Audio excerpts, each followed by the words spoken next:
So next, I thought I'd talk about, first of all, these lights that are going through. They're from the, yeah. Anyway, that's odd.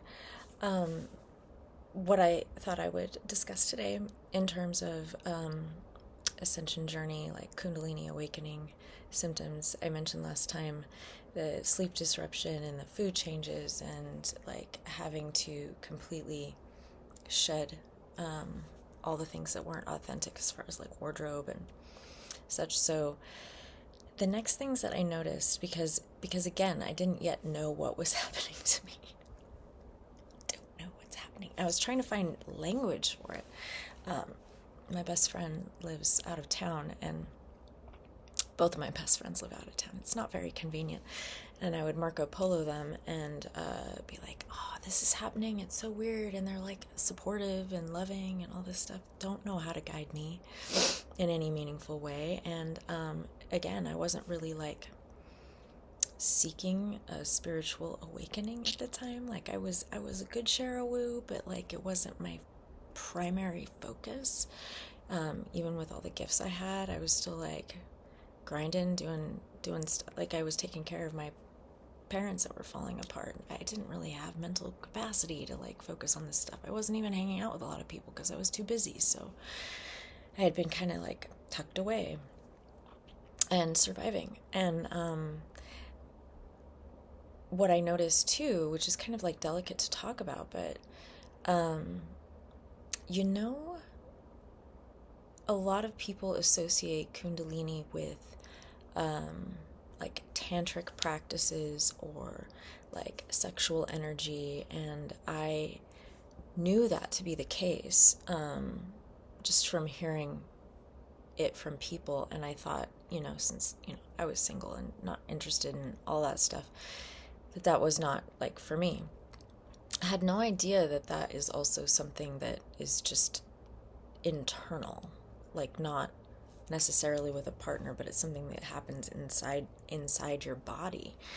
And so there were other pieces that were confusing to me at that time, which were what I imagine it's like to be a 12-year-old boy. But I was a middle-aged woman that had not had a partner for a long time and never thought about that sort of thing at all. So it was just like really hyper aware of that aspect of my humanity, let's say. And it, like, I think for some people that would probably be really, really, really uncomfortable. And it was uncomfortable in that I didn't know what to do with that, right? It was bizarre. It was very much outside of my scope. And so everything that was going through my head was like, well, is this like a brain tumor? I think that there was an episode of House, which, by the way, do you love that show? I loved that show so much. Gregory House somehow filled an archetype of charming for me with his brilliance and also snark. But I was just like, wasn't there an episode of House where someone like went through a second puberty, but it was really like a brain tumor, And so I immediately went to like a pathology in my head of, am I broken? Is there something growing inside of me that's making me like this? And then I was thinking too, like I had a significant trauma history around, like both medically and personally, around that aspect of myself. And so, like many women do. And so I was wondering, well, am I like spontaneously healing this aspect of myself? Because I was under such great stress, and I knew that I had just seen my kind of spiritual mentor and met with her and had kind of a breakthrough. And I felt like I was having a breakthrough in terms of like new shedding things. And I messaged her and I'm like, I feel like something's different with me. And kind of like loosely made plans to meet again, but things were so rapidly happening. It was close to Christmas. It was, it happened December 13th. I had friends come to town. We did some witchy stuff in my backyard for solstice. It was a lot of fun. I wasn't able to eat. Like, it was getting so close to the holidays, it was just chaos. And also, my parents' property was selling that they'd had since 1974, and we were working out the final bits of that sale. And so it was just very chaotic, not to mention preparing for Christmas. And there was just no time to focus on the fact that all this was happening and what was it. It was just, I was experiencing it and kind of observing it and furiously journaling about it, because I'm such a processor and innately a writer, and so I'm trying to like figure this out in the middle of writing my book at the same time. So I like go into large periods of just like purging all this amazing writing, but then I'd be like, what does it all mean? Analyze all up here, guys. And so but I'm coming to no answers, and I have to tell you, this is if I could share a piece of advice, is that we get messages and gifts from everywhere, not just like from booming voices in the sky or synchronicities that are cool, like when you look at the clock and it's 11:11, you make a wish or something. Like, there are other ways we get messages from the universe, and one of them can be from people we think we're teaching. And so one of my patients, who I just simply adore, came in one of the evenings before Christmas, I believe, and she was discussing that she had been gifted a workbook on chakras, and she was kind of flipping through which one she wanted to kind of work on, and there were exercises and like journal prompts, even I think maybe some doodling or art kind of prompts in it. It sounded like a really cool workbook, to kind of delve into those aspects of yourself, those themes that go through all the chakra systems. And I knew about the chakras, like I knew about them. I didn't think about them that much, but I knew the themes and what the colors meant and their energy centers and basic stuff. But I couldn't have been like, aha, this issue is that chakra. I don't think I was there yet. I am now. But she was talking about, she was struggling with creativity and kind of feeling blocked. And so she was looking at the sacral chakra. And I was like, wait, the sacral chakra. And that's the one in the pelvic floor, kind of reproductive area. And I was like, wait, is there something happening in my sacral chakra right now? So thanks, shout out to that person for helping me really figure out what was happening. So once I recognized at least the sacral chakra was being affected, I was able to like Google myself into understanding all of the symptoms I was having was around the sacral chakra, in terms of sacral and root, really, the bottom two. I was like, this is something, guys. And there were a lot of like blogs on Medium, I think is what it's called, Medium. It's kind of a platform for woo-wee stuff. And I was looking at like the 10 signs of your sacral chakra healing. And I was like flipping through and I'm like, oh my gosh, this is so right on. And I was then like exploding with this belief and understanding that I was processing through old junk that was stuck there. I didn't know that's part of like what Kundalini is to like basically rotor-rooter from the bottom up, and heal all of the parts that are blocked and deal with all of the traumas and shadows in each one as it goes up. I didn't know that.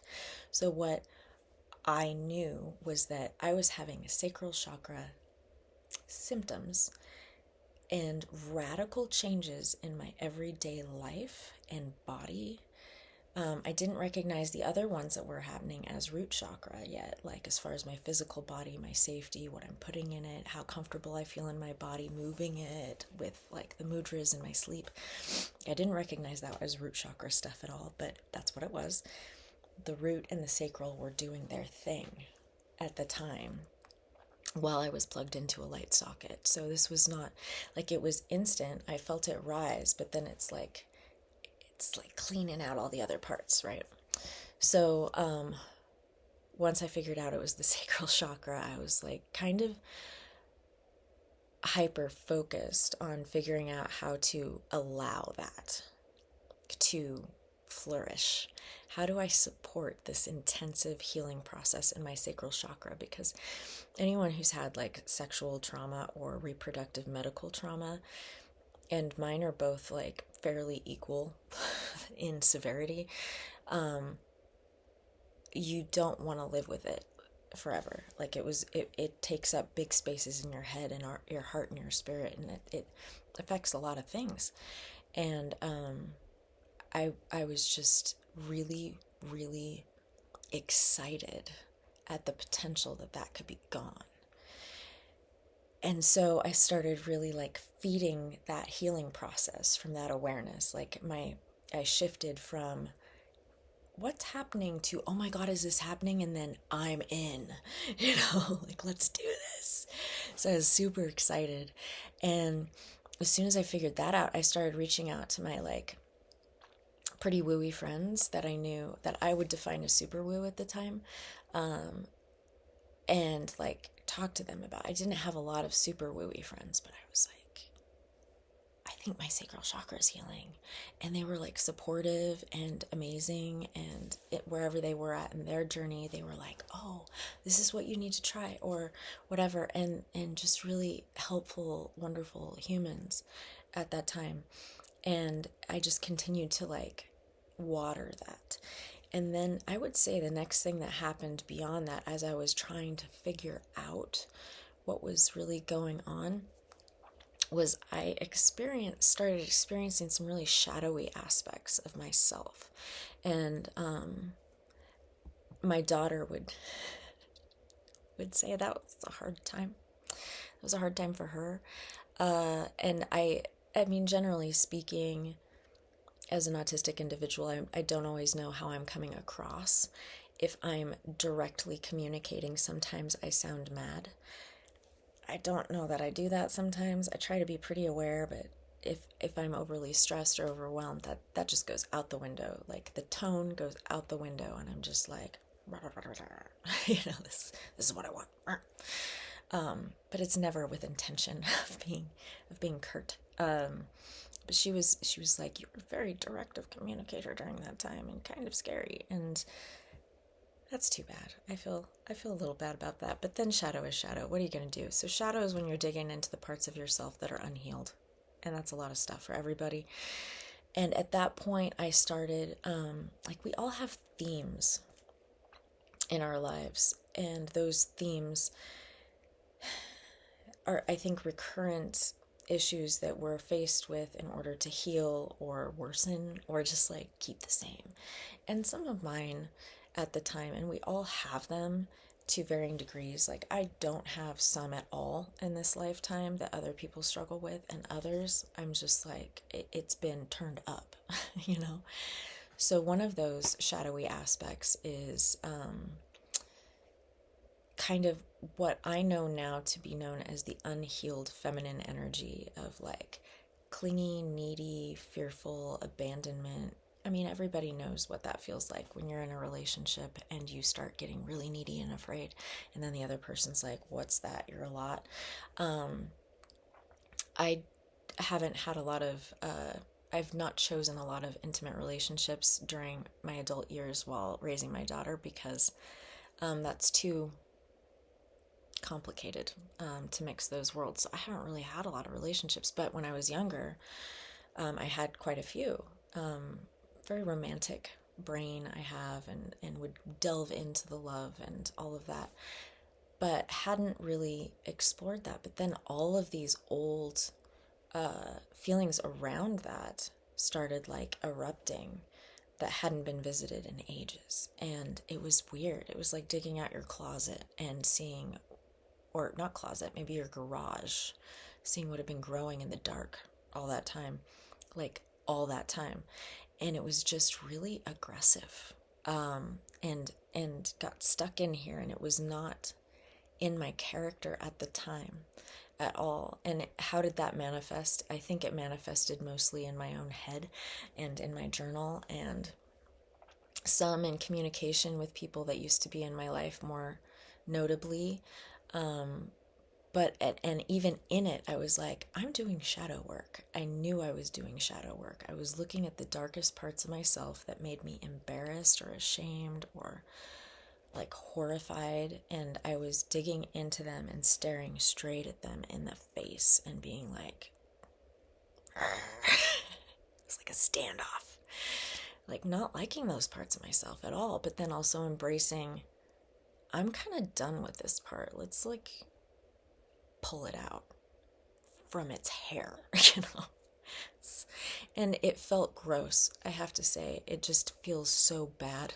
It feels so bad all the time when you're doing shadow work with like a big theme like that. And it was a big part of my youth. And ironically, at the time, I was writing a book all about that kind of vibration, that like needy, broken stuff. And so I was doing this from every angle, just like hitting it really hard. And in doing that, I was actually assisting in the Kundalini rising. So I was still experiencing the weight loss, the interrupted sleep, the physical movement, the kind of eurekas I was having around spirituality. And then on top of that, I was starting to dig into all of this shadow stuff, and torn pretty. I can say that. It was very uncomfortable, but I so thankful for music, because I would just listen to certain songs over and over and over to like try to dig into the feelings and then pull them out and then process them, and I was starting to become started to be guided into meditating again. I had meditated a lot during grad school, after grad school, but hadn't really revisited that in time. So that was probably the next thing I learned how to do, which I will bring up after this.